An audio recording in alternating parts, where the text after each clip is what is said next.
Hello students, आज हम सभी जो हैं वो क्लास 10th के हिंदी विषय का जो सब्जेक्टिव प्रश्न है उसका डिस्कशन करेंगे, उसकी चर्चा करेंगे। और ये जितने भी प्रश्न आपको पिछले वीडियो में भी और आने वाले वीडियो में बताया जाएगा, ये सभी प्रश्न जो है वो बिहार बोर्ड के एग्जाम में किसी न किसी साल में हमेशा पूछे जाते रहे हैं या इसको आते रहा है ये प्रश्न।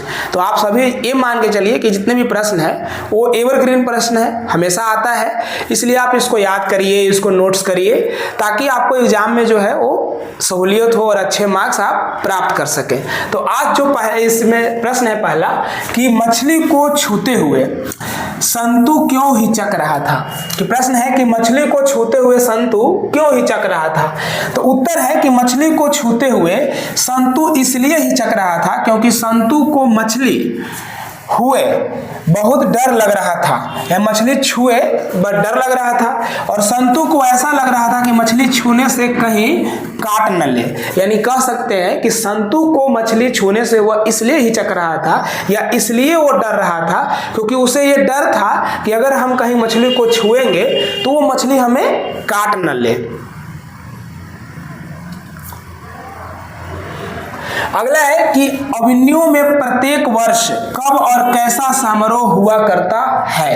कि अभिमन्यु में प्रत्येक वर्ष कब और कैसा समारोह हुआ करता है। तो इसका आंसर है कि हर वर्ष अभिमन्यु में गर्मियों में फ्रांस और यूरोप का एक अत्यंत प्रसिद्ध और लोकप्रिय रंग समारोह हुआ करता है। यानी आप कह सकते हैं कि अभिमन्यु जो है वो एक फ्रांस का शहर है, तो उसमें हर वर्ष गर्मियों के दिन में फ्रांस या यूरोप, क्योंकि फ्रांस जो है यूरोप महादेश का देश है, तो इसलिए फ्रांस में हर वर्ष गर्मियों में जो है एक रंगारंग या लोकप्रिय जो कह सकते हैं कि समारोह हुआ करता है। ये प्रश्न है कि संतु मछली को लेकर क्यों भागा। कि संतु मछली को लेकर के क्यों भागा। तो ये इसका आंसर है कि संतु को यह मालूम हो गया कि मछली को काटा जाएगा, और यह सोचकर वह उदास हो गया। वह चाहता था कि मछली को कुएं में डाल दिया जाए, और जब उसका मन हो वह बाल्टी लगाकर कुएं से मछली को निकालेगा और उसके साथ खेलेगा, फिर उसे कुएं में डाल देगा। मछली को काटने की बात सुनकर वह व्याकुल हो गया और कुएं में डालने के लिए मछली को लेकर के भाग गया।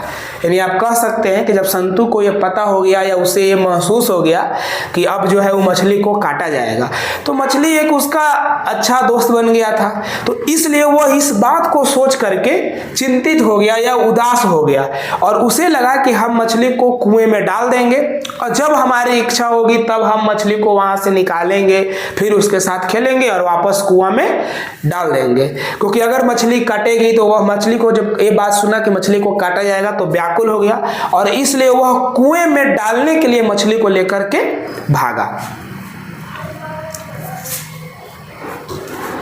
आगे है कि बिरजू महाराज के गुरु कौन थे, उनका संक्षिप्त परिचय दे।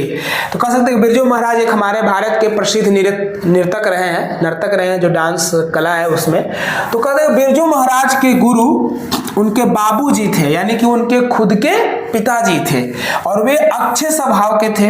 वे अपने दुख को व्यक्त नहीं करते थे, उन्हें कला से बेहद प्रेम था। जब बिरजू महाराज 9.5 साल के थे उसी समय बाबूजी की मृत्यु हो गई, और बिरजू महाराज को उनके गंडा उनके बाबूजी ने ही बांधा और तालीम बाबूजी ने ही दिया। यानी आप कह सकते हैं कि बिरजू महाराज के पहले गुरु उनके खुद के उनके पिताजी या उनके बाबूजी थे। वो स्वभाव के बिल्कुल अच्छे व्यक्ति थे। वो हमेशा अपना दुख जो है कभी भी प्रकट नहीं करते थे, और कला से नृत्य से हमेशा वो प्रेम करते थे। जब बिरजू महाराज 9 साल के थे तभी उनकी पिताजी की मृत्यु हो जाती है, उनकी बाबूजी की मृत्यु हो जाती है। तो आप इस प्रकार से कह सकते हैं कि बिरजू महाराज को तालीम देने का काम या नृत्य सिखाने का काम जो है वो उनके पिताजी ने ही या उनके बाबूजी ने ही किया था। अगला है लखनऊ और रामपुर से बिरजू महाराज का क्या संबंध है, कि लखनऊ और रामपुर से बिरजू महाराज का क्या संबंध है। तो कहता है कि लखनऊ में बिरजू महाराज का जन्म हुआ था और बहनों का जन्म रामपुर में। रामपुर में बिरजू महाराज काफी दिन रहे और अंततः लखनऊ और रामपुर से बिरजू महाराज का एक मधुर और यादगार संबंध जुड़ा हुआ है। यानी आप कह सकते हैं कि लखनऊ में बिरजू महाराज का जन्म हुआ था और उनके बहनों का जन्म रामपुर में हुआ था और रामपुर में बिरजू महाराज बहुत दिन तक रहे थे। तो इस प्रकार से लखनऊ और रामपुर में, यानी रामपुर से, दोनों से बिरजू महाराज का एक संबंध जो है, एक मधुर और यादगार संबंध जो है वो जुड़ा हुआ है। आगे, बिरजू महाराज अपना सबसे बड़ा जज अपनी मां को क्यों मानते थे, कि बिरजू महाराज अपना सबसे बड़ा जज अपनी मां को क्यों मानते थे। तो इसका आंसर है कि बिरजू महाराज अपना सबसे बड़ा जज अपनी अम्मा को मानते थे, क्योंकि जब वे नाचते थे और अम्मा देखती थी तब वे अम्मा से अपनी कमी या अच्छाई के बारे में पूछा करते थे। उसने बाबूजी से तुलना करके इससे निखार लाने का काम किया। यानी कह सकते हैं कि जब भी वो अपना नृत्य करा करते थे या नाचा करते थे तब उनकी अम्मा देखा करती थी और वो अपनी अम्मा से अपनी कमी या अपनी अच्छाई के बारे में पूछा करते थे और इस प्रकार वो अपने नृत्य को अपने बाबूजी के नृत्य से तुलना करके उसमें एक निखार लाने का काम किया। तो आप कह सकते हैं कि इस दृष्टि से जो बिरजू महाराज हैं वो अपनी अम्मा को ही जज माना करते थे। अगला है, अपने शब्दों में पहली बार दिखे बहादुर का वर्णन कीजिए। एक बहादुर है, चैप्टर में कैरेक्टर रहा है, तो आप उसको अपने शब्दों में वर्णन भी कर सकते हैं। तो कहता है कि बहादुर का शरीर चौड़ा, कद छोटा, रंग गोरा और मुंह चपटा था। वह उजला हाफ पैंट और सफेद कमीज, भूरे रंग का जूता और गले में रुमाल बांधे हुए रहता था। यानी कि ये आप अपना हिसाब से वर्णन कर सकते हैं कि बहादुर का शरीर चौड़ा है, उसका कद छोटा था, वह गोरे रंग का और मुंह चपटा हुआ था, उजला हाफ पैंट और सफेद कमीज पहने रहता था और भूरे रंग का जूता पहने रहता था और गले में हमेशा रुमाल बांधे हुए रहता था।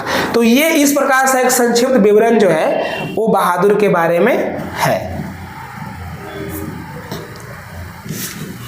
आगे, बहादुर ने लेखक का घर क्यों छोड़ दिया। तो कहता है कि लेखक की पत्नी एवं पुत्र दोनों उसकी पिटाई बात बात पर कर देते थे।